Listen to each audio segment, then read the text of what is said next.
Iran ಮೇಲೆ ಯುದ್ಧ ಘೋಷಣೆ ಮಾಡಿ ಟ್ರಂಪ್ ತಪ್ಪು ನಿರ್ಧಾರ ಕೈಗೊಂಡ್ರ? ಎಸ್, ಅಂಥದ್ದೊಂದು ಚರ್ಚೆ ನಡೀತಾ ಇದೆ. ನಿಜವಾಗ್ಲೂ ಅದು ತಪ್ಪು ನಿರ್ಧಾರನ ಸರಿ ನಿರ್ಧಾರನ ಚರ್ಚೆ ಮಾಡೋಣ ಬನ್ನಿ. ನಾನು ನಿಮ್ಮ Mallikarjun Tippar. Welcome to my Tippar talks channel. Israel ಮತ್ತು ಅಮೇರಿಕ ಇರಾನ್ ಮೇಲೆ ಯುದ್ಧ ಘೋಷಣೆ ಮಾಡಿ ಯುದ್ಧ ಮಾಡ್ತಾ ಬಂದಿದ್ದು ಈಗ ಆಲ್ಮೋಸ್ಟ್ ಒಂದು ತಿಂಗಳಾಗ್ತಾ ಬಂತು. ಫೆಬ್ರವರಿ 28ಕ್ಕೆ ಯುದ್ಧ ಘೋಷಣೆ ಮಾಡಿದ್ರು. ಆವತ್ತೇ ಇರಾನ್ನ ಸರ್ವೋಚ್ಚ ನಾಯಕ ಖಮೇನಿಯನ್ನು ಹೊಡೆದಾಕಿದ್ರು. ಅಷ್ಟಕ್ಕೆ ಯುದ್ಧ ನಿಲ್ಲತ್ತೆ ಅಂತಕ್ಕಂಥ ಲೆಕ್ಕಾಚಾರ ಅಮೇರಿಕದ್ದಾಗಿತ್ತು. ಆದರೆ ಹಂಗಾಗಲಿಲ್ಲ. ಈ ಅಮೇರಿಕದ ಅಥವಾ ಈ ಟ್ರಂಪ್ ಹಿಂದಿನ ಲೆಕ್ಕಾಚಾರಕ್ಕೆ ಒಂದು ಕಾರಣ ಇತ್ತು. ಇರಾನ್ ಯುದ್ಧಕ್ಕಿಂತ ಮುಂಚೆ ಕೆಲವು ದಿನಗಳ ಹಿಂದೆ ವೆನೆಜುವೆಲಾ ಅದ ಮೇಲೆ ಇದೇ ಥರ ಒಂದು ಯುದ್ಧ, ಅಂದರೆ ಆಲ್ಮೋಸ್ಟ್ ಯುದ್ಧ ಅಲ್ಲ, ಅದು ಇದೇ ಥರ ಒಂದು ಪ್ರಿಸೈಸ್ ದಾಳಿ ಮಾಡಿ ಅಲ್ಲಿನ ಅಧ್ಯಕ್ಷನನ್ನು ಮತ್ತು ಅವರ ಪತ್ನಿಯನ್ನು ಅಪಹರಣ ಮಾಡಿಕೊಂಡು ಅಮೆರಿಕಕ್ಕೆ ತಂದಿದ್ದರು. ಈಗಿರುವ ಎಲ್ಲ ಬೆಳವಣಿಗೆಗಳನ್ನು ನೋಡಿದ್ರೆ ಅಥವಾ ಈಗ ನಡೀತಾ ಇರುವ ಎಲ್ಲ ನೀಡ್ತಾ ಇರುವ ಎಲ್ಲ ಹೇಳಿಕೆಗಳನ್ನು ಗಮನಿಸಿದರೆ ಅದೇ ಥರ ಲೆಕ್ಕಾಚಾರ ಇರಾನ್ ಮೇಲಿನ ಯುದ್ಧದ ಕೂಡ ಇವ್ರದ್ದು ಟ್ರಂಪ್ದಾಗಿತ್ತಂತಕ್ಕಂಥದ್ದು ನಮಗೆ ಗೊತ್ತಾಗತ್ತೆ. ಅಂದರೆ ಸಡನ್ನಾಗಿ ಒಂದು ಈ ಖಮೇನಿಯನ್ನು ಕೊಂದಾಕ್ಬಿಟ್ರೆ ಅಲ್ಲಿ ಯಾವುದೂ ನಾಯಕತ್ವ ಇರಲ್ಲ. ಹಾಗಾಗಿ ಇರಾನ್ ಈಜಿಯಾಗಿ ಶರಣಾಗತ್ತೆ, 1-2 ದಿವಸದಲ್ಲಿ ಯುದ್ಧ ಮುಗಿದು ಹೋಗ್ಬಿಡುತ್ತೆ ಅಂತಕ್ಕಂಥ ಲೆಕ್ಕಾಚಾರ ಟ್ರಂಪ್ ಅವ್ರಿಗೆ ಇತ್ತು ಅಥವಾ ಅಂಥದ್ದೊಂದು ಯೋಚನೆ ಅವ್ರಲ್ಲಿ ಇತ್ತೆ ಅಂತಕ್ಕಂಥದ್ದು ನಮ್ಮ ಮುಂದಿರೋ ಪ್ರಶ್ನೆ. ಫೆಬ್ರವರಿ 28ರಿಂದ ಈವರೆಗಿನ ಎಲ್ಲ ಬೆಳವಣಿಗೆಗಳನ್ನು ಮತ್ತು ಅವರ ಎಲ್ಲ ಹೇಳಿಕೆಗಳನ್ನು ಗಮನಿಸಿದರೆ ಅದು ಹೌದನ್ಸತ್ತೆ. ಎಲ್ಲಕ್ಕಿಂತ ಹೆಚ್ಚಾಗಿ ಅವರು ತರಾತುರಿಯಲ್ಲಿ ಈ ನಿರ್ಧಾರ ಕೈಗೊಂಡ್ರು ಅಂತಕ್ಕಂಥ ವಿಶ್ಲೇಷಣೆ ನಡೀತಾ ಇದ್ದಾವೆ. ಮೇಲ್ನೋಟಕ್ಕೆ ನಾವು ನೋಡೋದಾದರೆ ಹಾಗೆ ಅನಿಸೋದಿಲ್ಲ. ಯಾಕೆಂದರೆ ಇರಾನ್ ಅಣ್ವಸ್ತ್ರಗಳನ್ನ ತಯಾರು ಮಾಡ್ತಾ ಇದೆ, ಹಾಗಾಗಿ ಅದನ್ನು ನಿಶಸ್ತ್ರೀಕರಣ ಮಾಡಬೇಕಾಗಿರ್ತಕ್ಕಂಥ ಅಥವಾ ಅದರ ಶಕ್ತಿಯನ್ನು ಕುದಿಸ್ತಕ್ಕಂಥ ಕೆಲಸ ಮಾಡೋದಕ್ಕೆ ಅಮೇರಿಕ ಇರಾನ್ ಮೇಲೆ ಯುದ್ಧ ಮಾಡಿದ್ದು ಸರಿ, ಅವರು ಯುದ್ಧ ನಿರ್ಧಾರ ಮಾಡಿದ್ದು ಸರಿ, ಟ್ರಂಪ್ ಅವರ ಯೋಜನೆ ಸರಿಯಾಗಿತ್ತಂತ ಅನಿಸುತ್ತೆ. ಆದರೆ ಯಾವಾಗ ಇರಾನ್ ಮೇಲೆ ಯುದ್ಧ ಸ್ಟಾರ್ಟ್ ಆಯಿತು, ಯಾವಾಗ ಸುಪ್ರೀಂ ನಾಯಕ ಖಮೇನಿ ಹತ್ಯೆ ಆಯಿತು, ಅದರ ಬಳಿಕ ಇರಾನ್ ನೀಡಿರತಕ್ಕಂಥ ಪ್ರತಿ ದಾಳಿಗೆ ಅಮೇರಿಕ ಬೆಚ್ಚಿ ಬಿದ್ದಿದೆ ಅಂತಲೇ ಹೇಳ್ಬೋದು. ಯಾಕೆಂದರೆ ಸ್ವತಃ ಟ್ರಂಪ್ ಅವರು ಇದನ್ನು ಹೇಳ್ಕೊಂಡಿದ್ದಾರೆ. ಇರಾನ್ ಆ ಪರ್ಷಿಯನ್ ಗಲ್ಫ್ನಲ್ಲಿರ್ತಕ್ಕಂಥ ನೆರೆಹೊರೆ ರಾಷ್ಟ್ರಗಳ ಮೇಲೆ ದಾಳಿ ಮಾಡಬಹುದು ಅಂತಕ್ಕಂಥ ಊಹೆ ನಮಗಿರಲಿಲ್ಲ ಅಂತ. ಆದರೆ ಇರಾನ್ ಟ್ರಂಪ್ ಅವರ ಎಲ್ಲ ಲೆಕ್ಕಾಚಾರ ತಲೆ ಕೆಳಗೆ ಮಾಡಿ Kuwait, Bahrain, UAE, Saudi Arabia, Jordan, ಎಲ್ಲೆಲ್ಲಿ ಅಮೇರಿಕದ ನೆಲೆಗಳಿದಾವೋ ಅಲ್ಲೆಲ್ಲನೂ ಈ ಕ್ಷಣದವರೆಗೂ ದಾಳಿ ಮಾಡ್ತಾ ಬರ್ತಾ ಇದೆ. ಅಂದರೆ ಈ ಒಂದು ಪಾಯಿಂಟಲ್ಲಿ ಟ್ರಂಪ್ ಅವರ ಲೆಕ್ಕಾಚಾರ ಕಂಪ್ಲೀಟ್ಲಿ ತಪ್ಪಾಯಿತು. ಇನ್ನು ಎರಡನೇದು, ನ್ಯಾಟೋ ರಾಷ್ಟ್ರಗಳು ತನ್ನ ಬೆಂಬಲಕ್ಕೆ ಬಂದ್ಬಿಡತ್ತೆ ಅಂತಕ್ಕಂಥ ಲೆಕ್ಕಾಚಾರ. ಇಲ್ಲೂ ಕೂಡ ಟ್ರಂಪ್ ಅವ್ರ ಲೆಕ್ಕಾಚಾರ ತಪ್ಪಾಗಿದೆ. ಯಾಕೆಂದರೆ ಯುದ್ಧ ಆರಂಭ ಆದ ದಿನದಿಂದನೇ ಬ್ರಿಟನ್ ಆಗಲಿ, ಫ್ರಾನ್ಸ್ ಆಗಲಿ ಮತ್ತು ಸ್ಪೇನ್ಗಳಾಗಲಿ ಇವ್ಯಾವೂ ಕೂಡ ಅಮೇರಿಕದ ಬೆಂಬಲಕ್ಕೆ ಬರಲಿಲ್ಲ.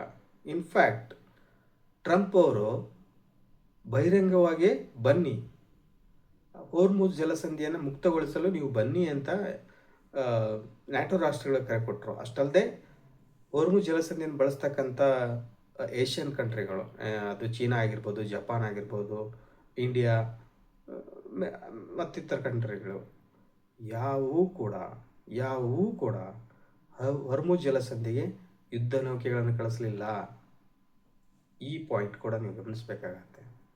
ಇದನ್ನು ನೋಡಿದ್ರೂ ಕೂಡ ಟ್ರಂಪ್ ಅವರ ಲೆಕ್ಕಾಚಾರ ತಪ್ಪಾಯ್ತು ಅನ್ನೋದು ಸ್ಪಷ್ಟ ಆಗತ್ತೆ ಅಲ್ವಾ?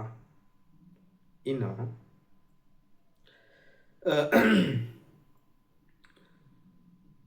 ಹೋರ್ಮುಜ್ ಜಲಸಂಧಿಯನ್ನು ಇರಾನ್ ಇಷ್ಟರ ಮಟ್ಟಿಗೆ ತನ್ನ ಹಿಡಿತದಲ್ಲಿ ಇಟ್ಕೊಳ್ಳುತ್ತೆ ಅಂತಕ್ಕಂಥದ್ದು ಅಮೆರಿಕ ಎಣಿಸಿರಲಿಲ್ಲ. ಏನಾಗಿದೆ ಅಂದರೆ ಹೋರ್ಮುಜ್ ಜಲಸಂಧಿಯನ್ನು ಅದು ತನ್ನ ನಿಯಂತ್ರಣದಲ್ಲಿ ಇಟ್ಕೊಂಡಿದ್ದರಿಂದ ಇಡೀ ಜಗತ್ತಿಗೆ ತೈಲ ದರ ಏರಿಕೆ ಬಿಸಿ ತಟ್ಟಲಾರಂಭಿಸಿದೆ, ಇನ್ಕ್ಲೂಡಿಂಗ್ ಭಾರತ ಕೂಡ. ಈಗಲೂ ನಮ್ಮಲ್ಲಿ ಎಲ್ ಪಿ ಜಿ ಅಂದರೆ ಎಸ್ಪೆಷಲಿ ವಾಣಿಜ್ಯ ಬಳಕೆಗೆ ಎಷ್ಟು ಬೇಕೋ ಅಷ್ಟು ಎಲ್ ಪಿ ಜಿಗಳು ಸಿಗ್ತಾಯಿಲ್ಲ. ಇದಕ್ಕೆ ಮುಖ್ಯ ಕಾರಣ ಹೋರ್ಮುಜ್ ಜಲಸಂಧಿಯನ್ನು ಇರಾನ್ ಬಂದ್ ಮಾಡಿತ್ತು. ಯಾಕೆಂದರೆ ಜಗತ್ತಿನ ಏನು ಒಂದು ತೈಲ ಸಾಗಣೆ ನಡೆಯುತ್ತೆ, ಅದರ ಪೈಕಿ 20% ತೈಲ ಸಾಗಣೆ ಅವು ಹೊರ್ಮುಜ್ ಜಲಸಂಧಿ ಮೂಲಕನೇ ಬರುತ್ತೆ. ನಾವು ಎಷ್ಟು ತೈಲ ಮತ್ತು ಎಲ್ ಪಿ ಜಿಯನ್ನು ಆಮದು ಮಾಡ್ಕೊಳ್ತೀವಿ, ಅದರ ಪೈಕಿ 60% ಈ ಹೊರ್ಮುಜ್ ಜಲಸಂಧಿಯೇ ಬರಬೇಕು. ಸೊ ಟ್ರಂಪ್ ಸಾರಿದ ಒಂದು ಯುದ್ಧದಿಂದಾಗಿ ಭಾರತ ಅತಿ ಹೆಚ್ಚು ಪರಿಣಾಮವನ್ನು ಎದುರಿಸ್ತಾ ಇದೆ ಅಂತ ಹೇಳ್ಬೋದು. ಇದು ಭಾರತ ದೃಷ್ಟಿಯಿಂದ ಆಯಿತು. ಇನ್ನು ಟ್ರಂಪ್ ದೃಷ್ಟಿಯಿಂದ ನೋಡೋದಾದರೆ, ಆ ಹೊರ್ಮುಜ್ ಜಲಸಂಧಿ ಮೇಲೆ ನಿಯಂತ್ರಣ ಸಾಧಿಸಬೇಕು, ಅದನ್ನು ತನ್ನ ಹಿಡಿತಕ್ಕೆ ತಗೋಬೇಕು ಅಂಥೇಳಿ ಅಲ್ಲೊಂದು ಈ ಒಂದು ಕಾರ್ಗ್ ಅಂತ ಒಂದು ಪುಟ್ಟ ದ್ವೀಪ ಇದೆ. ಅಲ್ಲಿಂದನೇ ಇರಾನ್ನ 95% ತೈಲ ವ್ಯವಹಾರ, ರಫ್ತು ವ್ಯವಹಾರ ನಡೆಯುತ್ತೆ. ಅದರ ಮೇಲೂ ಬಾಂಬ್ ಹಾಕಿ ಅದನ್ನು ತನ್ನ ವಶಕ್ಕೆ ತೆಗೆದುಕೊಳ್ಬೇಕಂತಕ್ಕಂಥ ಅವರ ಆಸೆ ಇಡಲಿಲ್ಲ. ಅಲ್ಲಿಗೆ ಯುದ್ಧ ನೌಕೆಯನ್ನು ಕಳಿಸ್ತೀನಿ ಅಂತ ಹೇಳ್ತಾರೆ, ಒಂದಿಷ್ಟು ಸೈನಿಕರನ್ನು ಕಳಿಸ್ತಾ ಇದ್ದೀನಿ ಅಂತ ಹೇಳ್ತಾ ಇದ್ದಾರೆ. ಆದರೆ ಈವರೆಗೂ ಅದು ಕಣ್ಣಿಗೆ ಯಾವುದು ಕಾಣಲಿಲ್ಲ. ಹಾಗಾಗಿ ಇರಾನನ್ನು ತುಂಬ ಹಗುರವಾಗಿ ತಗೊಂಡು, ತುಂಬ ಅಂದರೆ ಅದರ ಶಕ್ತಿಯನ್ನು ಸರಿಯಾಗಿ ಗುರುತಿಸದೆ, ಅದರ ಸೇನಾ ಶಕ್ತಿಯನ್ನು ಸರಿಯಾಗಿ ಗುರುತಿಸದೆ, ಅದರಲ್ಲಿರ್ತಕ್ಕಂಥ ಡ್ರೋನ್ಗಳು, ಕ್ಷಿಪಣಿಗಳು, ಅವು ಶಕ್ತಿ ಸಾಮರ್ಥ್ಯವನ್ನು ಗುರುತಿಸಿದರೆ ಟ್ರಂಪ್ ತರಾತುರಿಯಲ್ಲಿ ಯುದ್ಧಕ್ಕೆ ಮುಂದಾದರು ಅಂತಕ್ಕಂಥದ್ದು ಇದನ್ನೆಲ್ಲ ನೋಡಿದ್ರೆ ನಮಗೆ ಗೊತ್ತಾಗತ್ತೆ. ಇನ್ನೊಂದು ನಾವು ಗಮನಿಸಬೇಕಾದ ಇನ್ನೊಂದು ಮುಖ್ಯವಾದ ಸಂಗತಿ ಏನಂದರೆ ಇಸ್ರೇಲ್. ಈ ಬಾರಿಯ ಯುದ್ಧದಲ್ಲಿ ಇರಾನ್ ಇಸ್ರೇಲ್ಗೆ ಬಹಳಷ್ಟು ಪೆಟ್ಟು ಕೊಟ್ಟಿದೆ. ಇತ್ತೀಚೆಗೆ ಇಸ್ರೇಲ್ನ ಪರಮಾಣು ಸಂಶೋಧನಾ ಕೇಂದ್ರದ ಹತ್ತಿರ, ಅಂದರೆ ಆ ಒಂದು ಇರ್ತಕ್ಕಂಥ ಸ್ಥಳದಿಂದ ಒಂದು 20 ಕಿಲೋಮೀಟರ್ ದೂರದಲ್ಲಿನೇ ಇರಾನ್ ಕ್ಷಿಪಣಿ ದಾಳಿ ಮಾಡಿತ್ತು. ಆ ಒಂದು ದಾಳಿಗೆ ಇಸ್ರೇಲ್ನ ಪ್ರಧಾನಿ ನೆತನ್ಯಾಹು ಕೂಡ, ನಾವು ಜಗತ್ತಿನ ಒಳ್ಳೆಯತಿಗೋಸ್ಕರ ಯುದ್ಧ ಮಾಡ್ತಾ ಇದ್ದೀವಿ, ನಮ್ಗೆ ಹೆಲ್ಪ್ ಮಾಡಿ ಬನ್ನಿ ಅಂತ ಸ್ಟೇಟ್ಮೆಂಟ್ ಕೊಡಬೇಕಾದ ಪರಿಸ್ಥಿತಿ ಎದುರಾಯಿತು. ಅಂದರೆ ಇಲ್ಲಿ ಇಸ್ರೇಲ್ ಲೆಕ್ಕಾಚಾರ, ಅಮೇರಿಕ ಲೆಕ್ಕಾಚಾರ, ಟ್ರಂಪ್ ಲೆಕ್ಕಾಚಾರ ಎಲ್ಲ ಕೂಡ ತಲೆ ಕೆಳಗಾಗಿದೆ ಅಂತಾನೆ ಅರ್ಥ.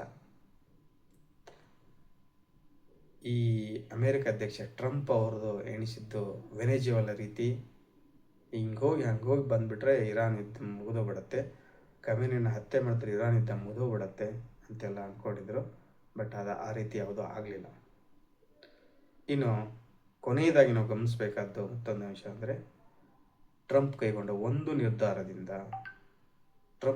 ಒಂದು ತಪ್ಪು ನಿರ್ಧಾರದಿಂದ ಮಾತುಕತೆ ಮೂಲಕ ಬಗೆಹರಿಸಿಕೊಳ್ಳಬಹುದಾದ ವಿಷಯವನ್ನು ಬಾಂಬ್ಗಳ ಮೂಲಕ ಹೊರಟ ಟ್ರಂಪ್ ಅವರ ಒಂದು ನಿರ್ಧಾರದಿಂದ ಇವತ್ತು ಇಡೀ ಜಗತ್ತು ತೈಲ ದರ ಏರಿಕೆ ಬಿಸಿಯನ್ನು ಎದುರಿಸ್ತಾ ಇದೆ.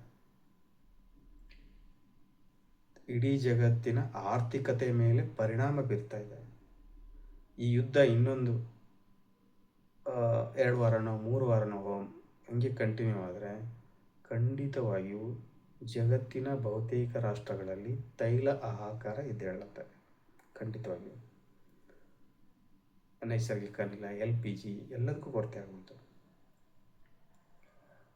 ಹಾಗಾಗಿ ಅಂದರೆ ಒಂದು ನಿರ್ದಿಷ್ಟವಾದ ಪ್ಲ್ಯಾನ್, ಯುದ್ಧ ಸ್ಟಾರ್ಟ್ ಮಾಡ್ತೀವಿ, ಹಿಂಗಾಗತ್ತೆ, ಈ ನಮ್ಮ ಗೋಲ್ ಅಚೀವ್ ಆದ ತಕ್ಷಣ ಯುದ್ಧ ನಿಲ್ಲಿಸ್ತೀವಿ ಅಂತಕ್ಕಂಥದ್ದು ಟ್ರಂಪ್ ಅವರ ಯೋಜನೆಯಲ್ಲಿ ಇರಲಿಲ್ಲ ಅಂತಕ್ಕಂಥದ್ದು ಈವರೆಗಿನ ಇಷ್ಟೂ ದಿನಗಳ ಬೆಳವಣಿಗೆ, ಇಷ್ಟೂ ದಿನಗಳ ನಡುವಿನ ಯುದ್ಧವನ್ನು ಗಮನಿಸಿದಾಗ ಸ್ಪಷ್ಟವಾಗಿ ನಮಗೆ ಕಾಣ್ತಾ ಇದೆ. ಆಮೇಲೆ ಯುದ್ಧದ ಆರಂಭವಾದ ಇಲ್ಲಿವರೆಗೂ ಟ್ರಂಪ್ ಅವರು ನೀಡುವ ತದ್ವಿರುದ್ಧ ಹೇಳಿಕೆಗಳು ಕೂಡ ಅವರಿಗೆ ಯುದ್ಧಕ್ಕೆ ಸಂಬಂಧಿಸಿದಂತೆ ಅವರಲ್ಲಿ ಒಂದು ಸ್ಪಷ್ಟವಾದ ಯೋಜನೆ ಇಲ್ಲದೆ ಇರೋದನ್ನು ಜಗತ್ತು ಜಾಹಿರುಗೊಳಿಸ್ತಾ ಇದೆ. ಒಂದು ಕಡೆ ನಾವು ಸಂಧಾನ ಮಾಡ್ತಿದ್ದೀವಿ ಅಂತ ಹೇಳ್ತಾ ಇರ್ತಾರೆ, ಇನ್ನೊಂದು ಕಡೆ ಸೈನಿಕರನ್ನು ಕಳಿಸ್ತಾ ಇರ್ತೀವಿ ಅಂತ ಹೇಳ್ತಾ ಇರ್ತಾರೆ. ಆಮೇಲೆ ಇಲ್ಲ ಯುದ್ಧ ಇನ್ನೂ 4 ವಾರ ಹೋಗುತ್ತೆ ಅಂತ ಹೇಳ್ತಾರೆ. ಮತ್ತೊಂದೆಡೆ 2 ದಿವಸಕ್ಕೆ ಯುದ್ಧ ಮುಗಿಯುತ್ತೆ ಅಂತ ಹೇಳ್ತಾರೆ.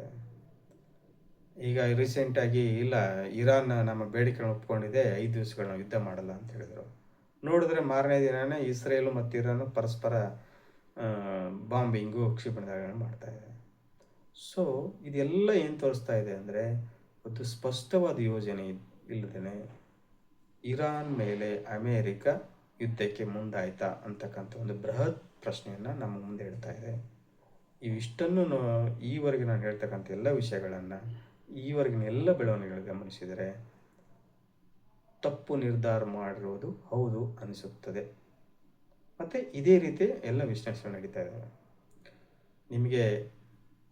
ನಿಮಗೇನು ಅನ್ನಿಸ್ತು? ಟ್ರಂಪ್ ನಿರ್ಧಾರ ಕೈಗೊಂಡಿದ್ದು, ಯುದ್ಧ ಮಾಡಿ ನಿರ್ಧಾರ ಕೈಗೊಂಡಿದ್ದು ಸರಿಯೇ ತಪ್ಪೇ ಅನ್ನೋದನ್ನು ಕಮೆಂಟ್ ಬಾಕ್ಸ್ನಲ್ಲಿ ತಿಳಿಸಿ.